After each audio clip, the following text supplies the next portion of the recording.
नित्य स्वामी दर्शन 6 ऑक्टोबर. श्री गणेशाय नमः. श्री गुरुदेव दत्त. आपण जेव्हा अंतःकरणपूर्वक सर्वांवर प्रेम करायला लागतो तेव्हा भोवतीचे सारे विश्व प्रेममय आहे ह्याची आपल्याला सुखद जाणीव व्हायला लागते. देहभावनेने प्रेम न करता आत्मभावनेने आपण जेव्हा प्रेम करू लागतो तेव्हाच आत्मसाक्षात्काराचा प्रत्यक्ष अनुभव आपल्याला येतो. घरातल्या पाळलेल्या मुक्या प्राण्यांवर आपण प्रेम करतो तेव्हा त्यांच्यासुद्धा आपल्याला लळा लागतो. हे प्राणीविश्व मूलतः मुके असते, परंतु ते आपले निःशब्द प्रेम हर प्रकारे प्रकट करतात.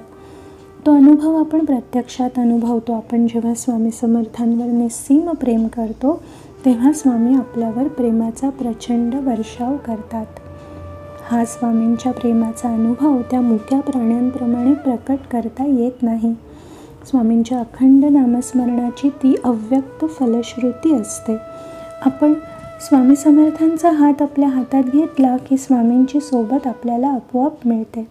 एका अखंड अशा प्रेममयी स्वामी नामांची ती सुखद फलश्रुती असते. स्वामी सर्व काही करतात, मी केवळ निमित्त मात्र आहे ही भावना मात्र दृढ हवी. थोडक्यात काय तर स्वामी समर्थांच्या प्राप्तीसाठी अखंड नामस्मरणाची नितांत आवश्यकता आहे.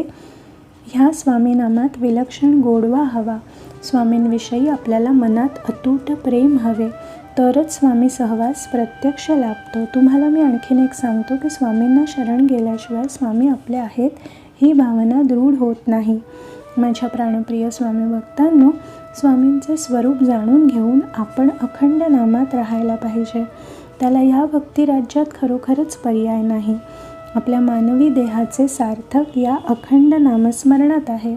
श्री दत्तावतारी स्वामी समर्थ पुन्हा मानवी अवतार धारण करतील की नाही माहीत नाही, परंतु त्यांनी नाम अवतार आपल्यासाठी धारण केलेला आहे. ध्यानात ठेवून त्यांची नामपूजा आपण बांधायला नको का?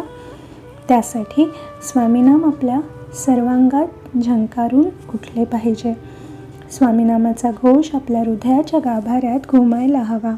त्या नामाचा प्रतिध्वनी सर्वांगात उमलायला हवा.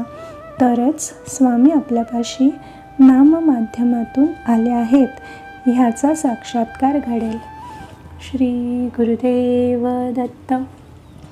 श्री गुरुदेव दत्त. श्री गुरुदेव दत्त.